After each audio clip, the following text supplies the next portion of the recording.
In this video we'll be going over how to safely set up and pack down the studio. When turning the equipment on in the studio you need to ensure you do it in the correct order and in the reverse order when you're packing it down. You should always start with everything on the desk turned right the way down. This is so that when you turn the speakers on you don't get a huge popping sound that could damage the speakers. As long as all the faders are all the way down, you're good to start turning things on. Start by turning on all 8 of the main sockets at the wall.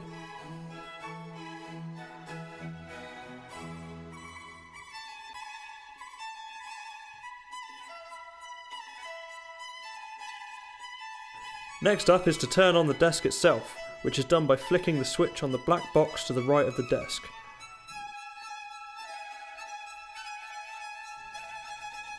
Now turn on the computer, which is located to the right of the mixing desk.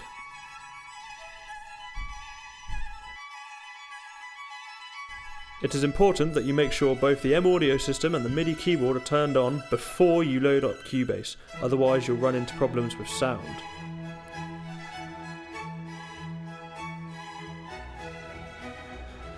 The next job is turning on the speakers. Each speaker has a small switch on the back right hand side.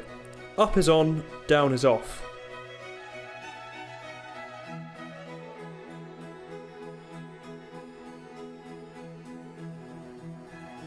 We still won't be able to hear the computer yet though.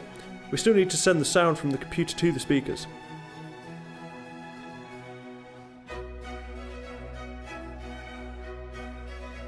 The desk has been set up so that the tracks 23 and 24 are the computer sound, so we need to send these channels to the main mix. We do this by turning both channels on, setting them to mix, and pushing the faders up to 0.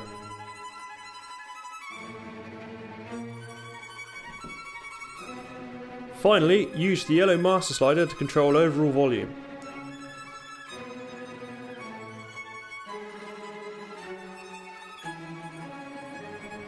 There's one last thing to be done before you're ready to start listening and recording, and that is to turn on the CCTV monitor.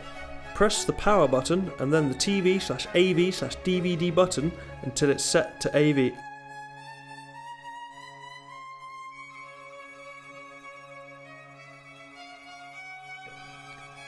You'll now be able to see your performer, monitor what's going on in the room and communicate with them more easily. Don't forget to turn the main monitor on with the remote control. When packing down the studio at the end of the session, the process is exactly the same but in reverse.